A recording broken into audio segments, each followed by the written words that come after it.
হবিগঞ্জের নবীগঞ্জ উপজেলায় দুই বীমা প্রতিষ্ঠানে গ্রাহক সংগ্রহকে কেন্দ্র করে সংঘর্ষের ঘটনা ঘটেছে। এতে উভয় পক্ষের অর্ধশতাধিক আহত হয়েছেন। শনিবার রাতে উপজেলার সদর ইউনিয়নের চৌস্তপুর গ্রামে এ ঘটনা ঘটে। পুলিশ ও স্থানীয় সূত্রে জানা যায়, চৌস্তপুর গ্রামের বাসিন্দা Ahmad Ali Delta Life Insurance এবং মৌলত হোসেন প্রগতি লাইফ ইন্স্যুরেন্সে কর্মরত। গ্রাহক বৃদ্ধি ও সুযোগ সুবিধা নিয়ে তাদের মধ্যে প্রথমে বাক বিতণ্ডা হয়, পরে সেই বিরোধ দুপক্ষের মধ্যে ছড়িয়ে পড়ে। এক পর্যায়ে উভয় পক্ষ দেশীয় অস্ত্রশস্ত্র নিয়ে সংঘর্ষে জড়ায়।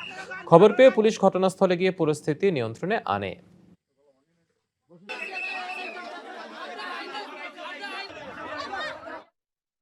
নবীগঞ্জ থানা ৮ নং সদর ইউনিয়নের চৌষট্টপুর গ্রামের দুই গোষ্ঠীর মধ্যে দাঙ্গা অনুষ্ঠিত হয়।